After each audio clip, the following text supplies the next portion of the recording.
Kupilih nikahi kakek suamiku dan hamil, setelah menikah dengan suamiku 10 tahun tanpa hasil. Cahaya mentari pagi menyelinap malu-malu di antara celah tirai, membangunkan Dina dari tidurnya. Ia menggeliat pelan, merasakan hangat tubuh Bagas yang masih memeluknya erat dari belakang. Dina tersenyum tipis, menikmati momen tenang ini sebelum hiruk-pikuk hari dimulai. Dibuka matanya perlahan, menatap langit-langit kamar yang sudah 10 tahun menjadi saksi bisu pernikahannya. Kamar ini, dengan dinding berwarna krem lembut dan perabotan kayu sederhana, menyimpan sejuta kenangan manis dan pahit. Dina membalikkan tubuh, menghadap Bagas yang masih terlelap. Wajah suaminya tampak tenang dalam tidur, garis-garis halus di sekitar mata, dan bibirnya semakin terlihat seiring bertambahnya usia. Dina mengusap lembut pipi Bagas, merasakan tekstur kulit yang familiar. Ia masih ingat jelas saat pertama kali bertemu Bagas di sebuah kafe kecil tempat mereka berdua sering menghabiskan waktu luang bersama teman-teman. Senyum Bagas yang menawan, matanya yang teduh, dan obrolan mereka yang selalu mengalir tanpa hambatan, semua itu membuatnya jatuh cinta tanpa ragu. Pernikahan mereka, 10 tahun lamanya, adalah sebuah perjalanan indah yang penuh warna. Tawa, canda, dukungan, dan cinta, semua itu terjalin erat dalam setiap langkah mereka. Mereka adalah pasangan yang serasi, saling melengkapi, dan selalu berusaha untuk menjadi yang terbaik bagi satu sama lain. Orang-orang di sekitar mereka seringkali iri melihat keharmonisan rumah tangga Dina dan Bagas. Mereka adalah definisi pasangan ideal, pasangan impian semua orang. Namun, di balik senyum bahagia yang selalu mereka tampilkan, tersimpan sebuah kerinduan yang mendalam, sebuah harapan yang belum juga menjadi kenyataan. Dina menghela napas panjang, memori tentang harapan itu kembali menghantam benaknya. Harapan untuk memiliki buah hati, seorang anak yang akan melengkapi kebahagiaan mereka sebagai suami istri. Sudah 10 tahun mereka menanti, 10 tahun mereka berusaha, namun garis 2 merah yang selalu mereka idamkan tak kunjung muncul di alat tes kehamilan. Setiap bulan, perasaan harap-harap cemas selalu menghantui. Dan setiap kali hasilnya negatif, hati Dina terasa seperti diremas kuat-kuat. Ia masih ingat jelas bagaimana antusiasnya mereka di awal pernikahan, membayangkan kamar bayi yang lucu, pakaian-pakaian kecil yang menggemaskan, dan tawa riang seorang anak kecil yang memenuhi rumah mereka. Mereka sudah menyiapkan nama untuk anak laki-laki dan perempuan, sudah merencanakan liburan keluarga impian, semuanya sudah tertata rapi dalam benak mereka. Namun, kenyataan pahit berkata lain. Berbagai cara sudah mereka tempuh. Mulai dari konsultasi, ke dokter kandungan terbaik, mencoba berbagai metode kesuburan, hingga pengobatan alternatif tradisional. Mereka mengikuti semua saran dan anjuran dokter dengan disiplin, mengonsumsi vitamin dan suplemen, mengatur pola makan dan gaya hidup sehat, semua demi mewujudkan impian memiliki anak. Namun, semua usaha terasa seperti membuang air ke lautan, tidak ada hasil yang signifikan. Dina merasa lelah, bukan hanya secara fisik, tapi juga mental dan emosional. Setiap kali melihat teman-teman atau saudara yang memamerkan kebahagiaan dengan anak-anak mereka, hati Dina terasa seperti ditusuk ribuan jarum, rasa iri, sedih, dan putus asa bercampur aduk menjadi satu. Ia merasa gagal sebagai seorang wanita, merasa tidak sempurna karena tidak bisa memberikan keturunan untuk Bagas. Bagas, suaminya tercinta, selalu berusaha untuk menguatkan Dina. Ia selalu mengatakan bahwa mereka akan tetap bahagia meskipun tanpa anak, bahwa cinta mereka sudah cukup untuk mengisi kehidupan mereka. Bagas tidak pernah menyalahkan Dina, tidak pernah menuntut, dan selalu menunjukkan kasih sayang dan pengertiannya. Namun, Dina tahu betul bahwa jauh di lubuk hati Bagas, kerinduan untuk memiliki anak juga sama besarnya dengan dirinya. Ia bisa melihatnya dari tatapan mata. Bagas yang sendu setiap kali mereka membahas tentang anak, dari senyum getirnya setiap kali melihat anak kecil di jalanan. Kesunyian tanpa anak di rumah mereka terasa semakin pekat. Rumah yang dulunya penuh, tawa dan kehangatan, kini terasa sepi dan hampa. Dina seringkali menghabiskan waktu sendirian di rumah, termenung dan melamun, membiarkan pikiran-pikiran negatif menggerogoti hatinya. Ia mulai merasa menjauh dari Bagas. Meskipun secara fisik mereka masih tidur di ranjang yang sama, namun secara emosional ada jarak yang tak terlihat yang memisahkan mereka. Di tengah kegelapan keputusasaan yang semakin mencekam, ada satu sosok yang sering hadir di rumah mereka, sosok yang kehadirannya terkadang memberikan sedikit warna, namun juga terkadang menimbulkan perasaan tidak nyaman. Sosok itu adalah kakek. Kakek adalah suami dari mendiang nenek Bagas, atau bisa dikatakan kakek buyut Dina. Usianya sudah sangat senja, hampir memasuki kepala 9. Kakek sering berkunjung ke rumah Bagas, terkadang hanya untuk makan siang, terkadang menginap beberapa hari, terutama saat merasa kesepian di rumahnya yang besar dan kosong. Kakek adalah sosok yang unik. Meskipun usianya sudah lanjut, namun ingatannya masih sangat tajam dan bicaranya masih lantang. Ia memiliki selera humor yang tinggi dan seringkali melontarkan candaan yang membuat orang di sekitarnya tertawa. Namun, di balik keramahannya, ada sesuatu yang sulit diartikan dari tatapan matanya. Tatapan mata yang terkadang terlihat kosong, namun terkadang juga terlihat menyimpan sesuatu yang misterius. Awalnya, Dina tidak terlalu memperdulikan kehadiran kakek. Ia menganggap kakek sebagai bagian dari keluarga Bagas, seorang sesepuh yang harus dihormati dan dilayani. Dina selalu berusaha untuk bersikap ramah dan sopan kepada kakek, menyiapkan makanan kesukaannya, dan menemaninya mengobrol jika Bagas sedang tidak ada di rumah. Namun, lama-kelamaan, Dina mulai merasakan ada sesuatu yang berbeda dari perhatian kakek kepadanya. Perhatian yang tidak seperti perhatian seorang kakek kepada cucu menantunya. Perhatian yang mulai membuatnya merasa risih dan tidak nyaman. Keputusasaan Dina tumbuh subur seperti tanaman liar di kebun hatinya. Setiap hari yang berlalu terasa semakin berat, setiap harapan yang pupus terasa seperti pukulan telak. Ia merasa terperangkap dalam labirin tak berujung, tanpa jalan keluar, tanpa cahaya penerang. Pernikahan yang dulunya adalah sumber kebahagiaan dan kekuatan, kini terasa seperti beban berat yang membebani pundaknya. Cinta antara dirinya dan Bagas masih ada, bahkan mungkin semakin dalam, namun cinta saja tidak cukup untuk mengisi kehampaan yang menganga di antara mereka, kehampaan seorang anak. Pagi itu, setelah Bagas berangkat kerja, Dina kembali terpuruk dalam kesendirian. Rumah terasa sunyi senyap. Hanya suara detak jam dinding yang terdengar jelas, mengingatkannya akan waktu yang terus berjalan. Waktu yang semakin menjauhkan impiannya untuk menjadi seorang ibu.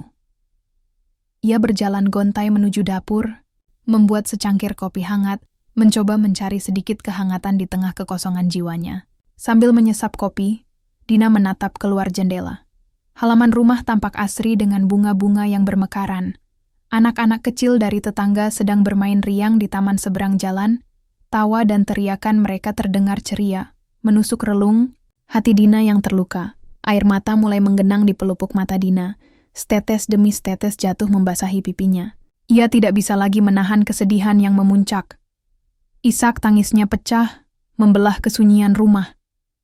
Dina menangis sejadi-jadinya, meluapkan semua rasa sakit, kecewa, dan putus asa yang selama ini ia pendam. Ia merasa lelah berpura-pura tegar, lelah tersenyum di depan orang-orang, lelah menyembunyikan luka di hatinya. Ia ingin berteriak, ingin marah, ingin menyalahkan takdir yang terasa begitu kejam padanya. Namun, kepada siapa ia harus berteriak? Kepada siapa ia harus marah? Takdir memang tidak pernah bisa disalahkan. Di tengah tangisnya, Dina teringat akan kata-kata Bagas semalam. Sayang, kita akan tetap bahagia, apapun yang terjadi. Ada atau tidaknya anak, cintaku padamu tidak akan pernah berubah. Kata-kata Bagas selalu menenangkan hatinya, namun kali ini kata-kata itu terasa seperti pedang bermata dua. Di satu sisi, ia merasa bersyukur memiliki suami seperti Bagas yang begitu mencintainya dan menerimanya apa adanya. Namun di sisi lain, kata-kata itu juga menyiratkan kepasrahan, seolah Bagas sudah mulai menerima kenyataan bahwa mereka mungkin tidak akan pernah memiliki anak. Dan kepasrahan itu justru membuat hati Dina semakin perih. Ia tidak ingin menyerah, Ia masih ingin berjuang, ia masih ingin berharap.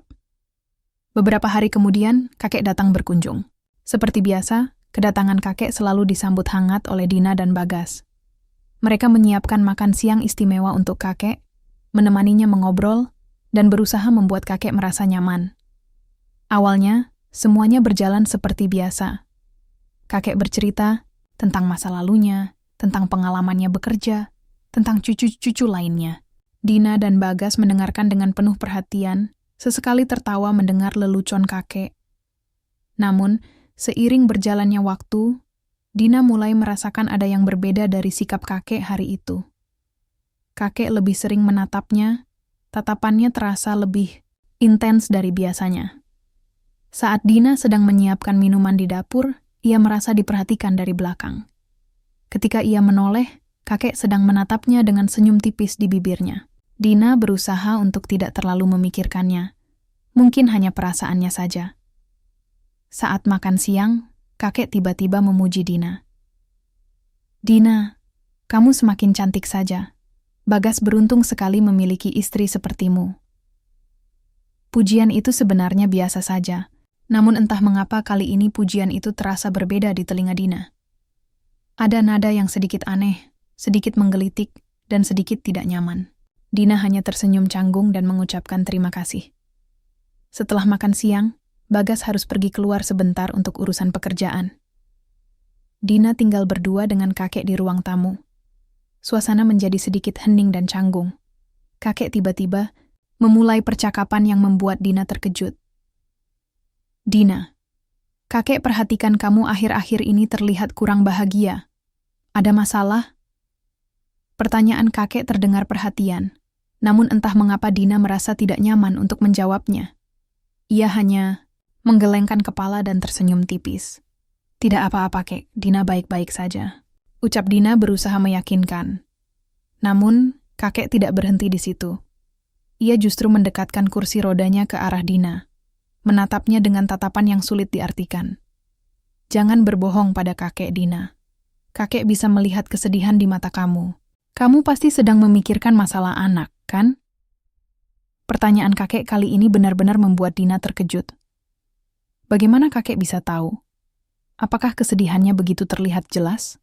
Dina hanya terdiam, tidak tahu harus menjawab apa. Air mata kembali menggenang di pelupuk matanya. Melihat Dina yang terdiam dan berkaca-kaca, kakek justru meraih tangannya, menggenggamnya dengan erat. "Dina, jangan sedih. Semua akan baik-baik saja. Kakek tahu bagaimana perasaan kamu. Kakek juga pernah merasakan kesedihan yang mendalam," ucap kakek dengan suara lembut. Namun genggaman tangannya terasa begitu kuat dan hangat, bahkan sedikit panas, membuat Dina semakin tidak nyaman. Dina berusaha untuk menarik tangannya, namun genggaman kakek semakin erat. Ia merasa risih dan bingung. Mengapa kakek bersikap seperti ini? Apakah ini hanya bentuk perhatian seorang kakek kepada cucu menantunya? Atau ada maksud lain di balik sikap kakek? Perasaan tidak nyaman mulai menjalar di seluruh tubuh Dina. Ia ingin menjauh dari kakek, namun ia merasa tidak sopan untuk menolak perhatian seorang sesepuh. Ia terperangkap dalam situasi yang membuatnya serba salah. Kakek mengerti betapa pentingnya anak dalam sebuah pernikahan. Kakek juga dulu sangat menginginkan anak dari nenek. Tapi Tuhan punya rencana lain. Kita harus menerima takdir. Lanjut kakek, masih menggenggam tangan Dina erat-erat. Kata-kata kakek terdengar bijak, namun sentuhan tangannya justru membuat Dina semakin merinding. Ia merasa ada sesuatu yang janggal. Sesuatu yang tidak benar dari sikap kakek. Godaan mulai mengintai di tengah keputusasaan Dina. Bayang-bayang gelap mulai menari-nari di sekelilingnya. Malam itu, Dina tidak bisa tidur nyenyak. Peristiwa siang hari bersama kakek terus berputar-putar di benaknya. Sentuhan tangannya, tatapan matanya, kata-kata manisnya, semua itu membuatnya gelisah dan bingung. Ia mencoba meyakinkan dirinya bahwa ia hanya salah paham, bahwa kakek tidak mungkin memiliki maksud buruk padanya. Mungkin kakek hanya merasa kasihan padanya, ingin menghiburnya sebagai seorang sesepuh yang bijaksana. Namun, jauh di lubuk hatinya, Dina merasa ada sesuatu yang ganjil, sesuatu yang tidak bisa ia abaikan. Perasaan tidak nyaman itu terus menghantuinya, bahkan hingga ia memejamkan mata. Di sisi lain, masalah dengan Bagas juga semakin memburuk. Meskipun Bagas selalu berusaha bersikap sabar dan pengertian, Dina bisa merasakan tekanan yang terpendam dalam diri suaminya. Mereka jarang berbicara tentang anak lagi, seolah topik itu adalah sesuatu yang tabu, sesuatu yang terlalu menyakitkan untuk dibahas. Komunikasi mereka menjadi hambar. Percakapan mereka hanya berkisar tentang hal-hal sehari-hari yang dangkal, tanpa sentuhan emosi yang mendalam. Mereka tidur di ranjang yang sama, namun jiwa mereka terasa semakin menjauh.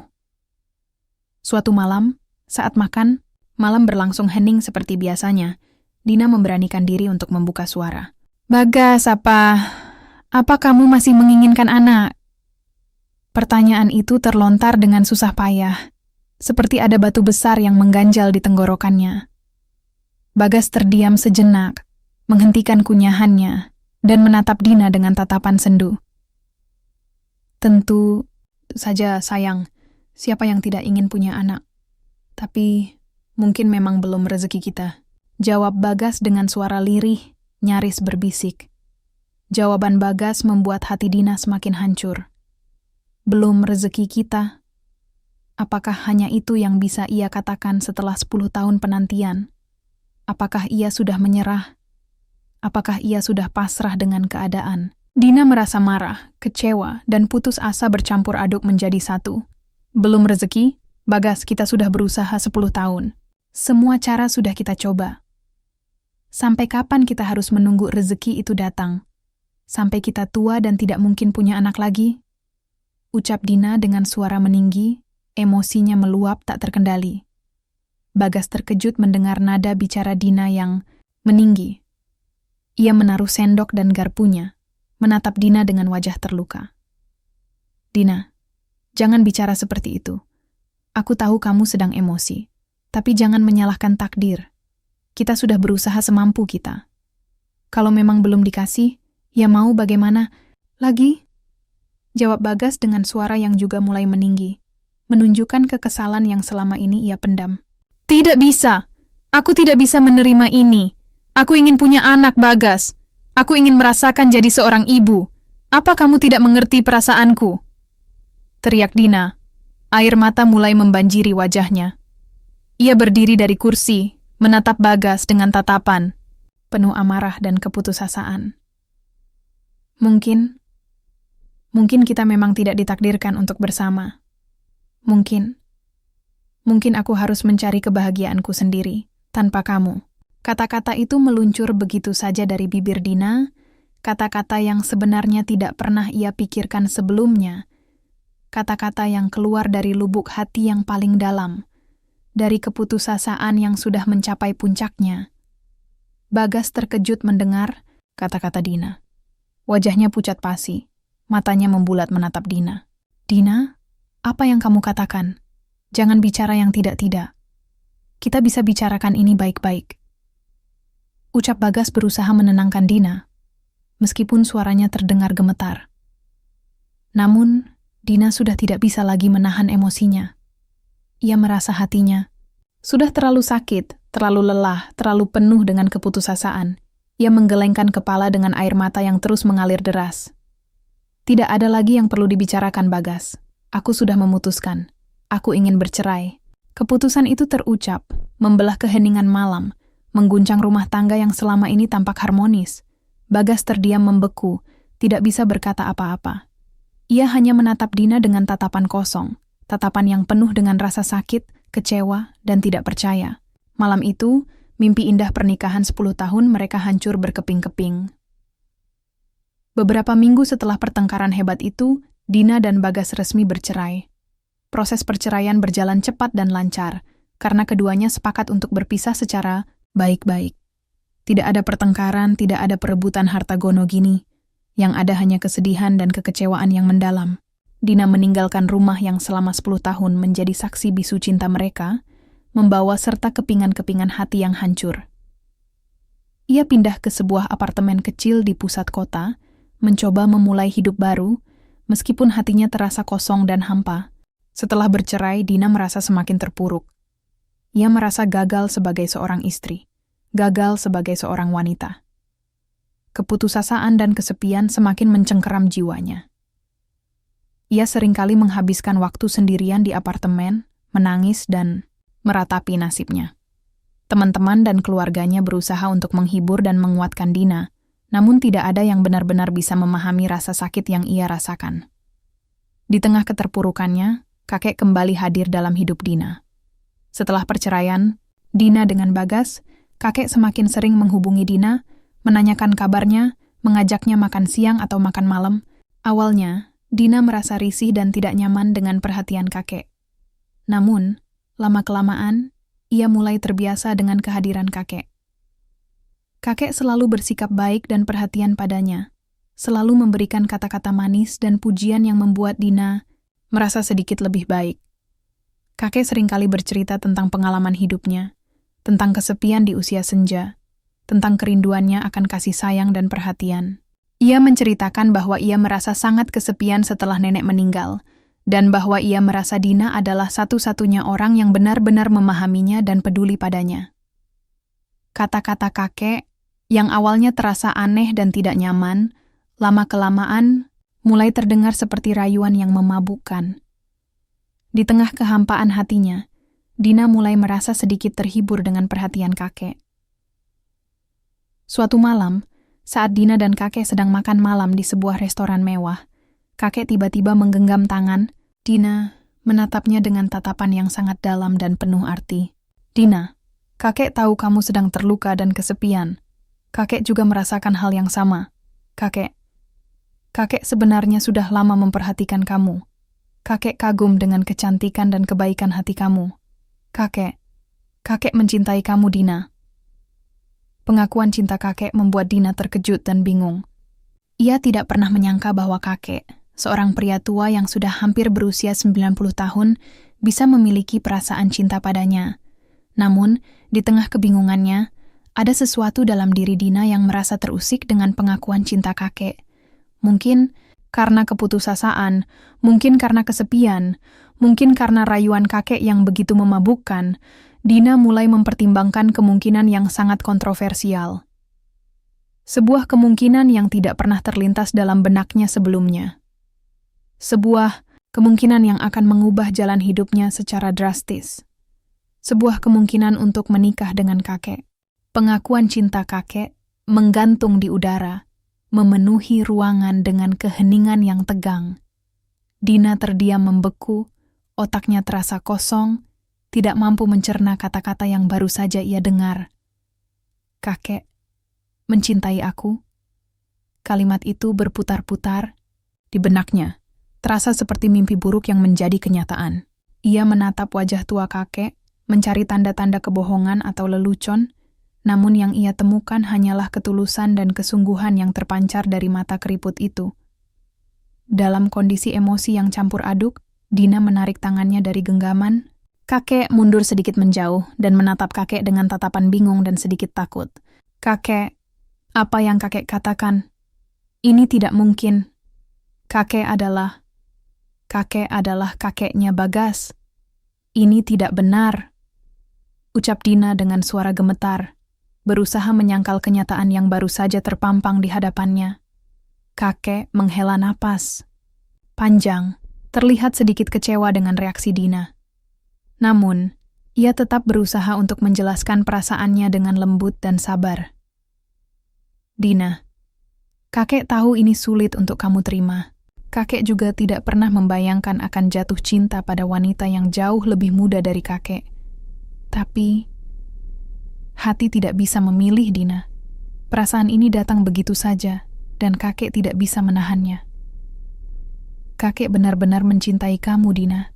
Kakek ingin membahagiakan kamu, ingin menjaga kamu, ingin menjadi suami kamu. Ucap kakek dengan suara serak, namun penuh dengan keyakinan. Rayuan kakek, meskipun terdengar tidak lazim, dan bahkan sedikit mengerikan, entah mengapa mulai meresap ke dalam hati Dina yang sedang rapuh. Di tengah kesepian dan keputusasaan yang mendalam, Dina merasa diperhatikan, dihargai, dan dicintai oleh seorang pria, meskipun pria itu adalah seorang kakek tua. Mungkin ini adalah satu-satunya jalan keluar dari kehampaan hidupnya. Mungkin kakek adalah harapan terakhirnya untuk menemukan kebahagiaan, atau setidaknya untuk merasakan kembali arti dari sebuah hubungan. Dina terdiam cukup lama, menimbang-nimbang segala kemungkinan di benaknya. Pikiran logisnya berteriak menentang keputusan gila ini, mengingatkannya akan norma sosial, akan pandangan masyarakat, akan absurditas pernikahan dengan seorang kakek buyut mantan suaminya. Namun, sisi emosinya yang terluka dan merindukan kasih, sayang, justru mendorongnya untuk menerima tawaran kakek. Ia merasa lelah untuk terus berjuang sendirian, lelah untuk terus menanggung rasa sakit dan kesepian. Mungkin dengan menikah dengan kakek, ia bisa mendapatkan ketenangan dan keamanan.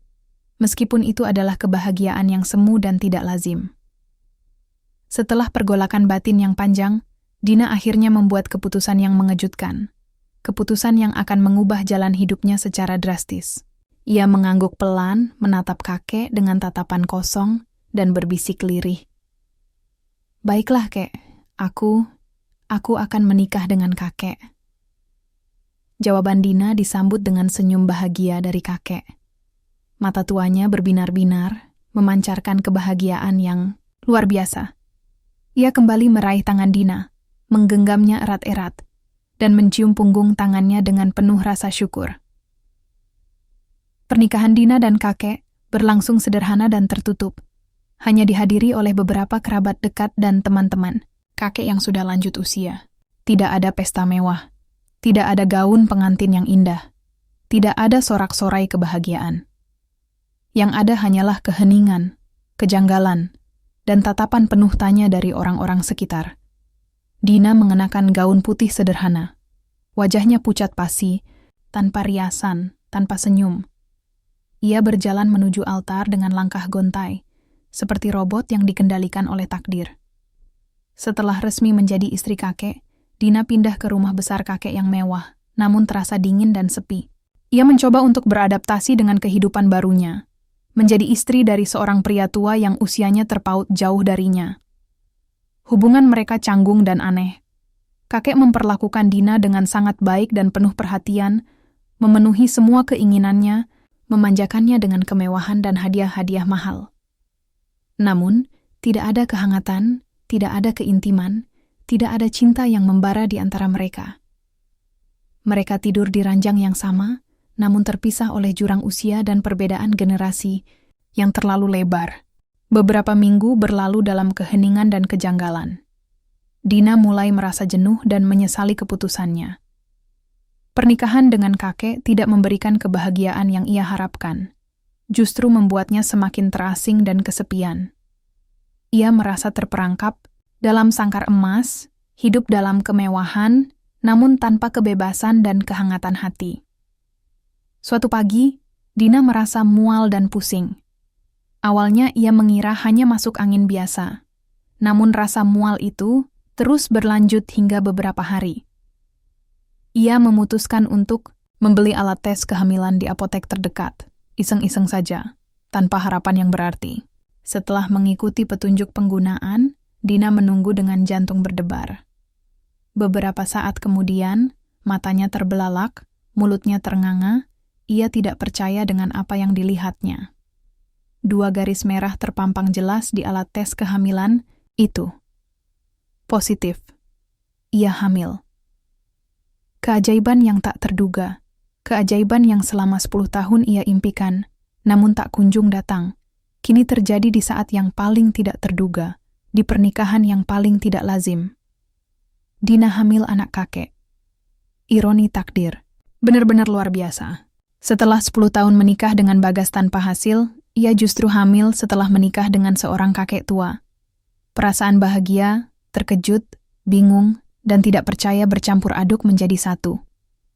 Air mata mengalir deras di pipi Dina, bukan air mata, kesedihan dan keputusasaan, melainkan air mata kebahagiaan dan keajaiban yang tak terlukiskan.